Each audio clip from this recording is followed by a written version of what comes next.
தேமுதிக நிறுவன தலைவர் விஜயகாந்த் இறுதிச் சடங்கு பாதுகாப்பு நடைமுறைகள் குறித்து காவல்துறை அதிகாரிகளுடன் சென்னை வடக்கு கூடுதல் ஆணையர் அஸ்ரா கார்க் ஆலோசனை நடத்தி வருகிறார்.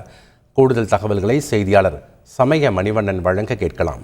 வணக்கம் சமய மணிவண்ணன், இந்த ஆலோசனை கூட்டம் எங்கே நடைபெற்று வருகிறது? யார் யாரெல்லாம் கலந்துருக்காங்க? என்ன மாதிரியான பாதுகாப்பு ஏற்பாடுகளை செய்ய திட்டமிட்டிருக்காங்க? விவரங்கள் என்ன? வணக்கம். தேமுதிக தலைவர் விஜயகாந்த் நேற்றைய தினம் உடல்நலக்குறைவு காரணமாக காலமானார்.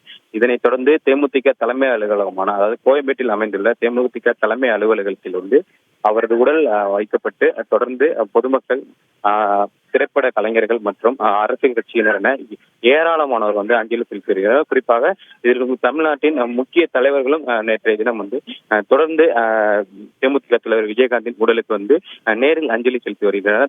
அதன் தொடர்ச்சியாகவே பொதுமக்களும் ஏராளமான பொதுமக்கள், சென்னை மட்டுமல்லாது தமிழ்நாடு முழுவதும் பல்வேறு மாவட்டங்களிலிருந்து ஏராளமான பொதுமக்கள் சென்னை கோயம்பேட்டில் உள்ள அவரது உடலுக்கு அஞ்சலி செலுத்தி வருகின்றனர். அதன் தொடர்ச்சியாக இன்றைய தினமும் பொதுமக்கள் மற்றும் பிரபலங்கள் அவரது உடலுக்கு அஞ்சலி செலுத்துவதற்கு ஏதாக அவரது உடலானது சென்னை மெரினா கடற்கரையில் அருகே உள்ள தீவுத்திடலில் அஞ்சலிக்காக வைக்கப்பட உள்ளது. இதற்காக அவரது உடல் சென்னை கோயம்பேட்டில் உள்ள கட்சி தலைமை அலுவலகத்தில் இருந்து இன்னும் சற்று நேரத்தில் அவரது உடல் ஊர்வலமாக எடுத்து செல்லப்பட்டு தீவுத்திடலில் வைக்கப்பட உள்ளது. அங்கு இன்று காலை சரியாக ஒரு 6 மணி முதல் பிற்பகல் 1 மணி வரை தேமுதிக தலைவர் விஜயகாந்தின் உடலுக்கு பொதுமக்கள், முக்கிய பிரபலங்கள் மற்றும் முக்கிய அரசியல் கட்சியினர் எவ்வித இடர்பாடுமின்றி, போக்குவரத்து இடைஞ்சல் உள்ளிட்ட எவ்வித இடர்பாடுமின்றி அஞ்சலி செலுத்துவதற்கு வசதியாக அங்கு வைக்கப்பட உள்ளது. அதன் தொடர்ச்சியாக இன்று மாலை 4:45 மணியளவில் அவரது உடலானது இங்கு கோயம்பேட்டில் உள்ள அவருக்கு தேமுதிக கட்சி அலுவலகத்தில் அடக்கம் செய்யப்பட உள்ளது.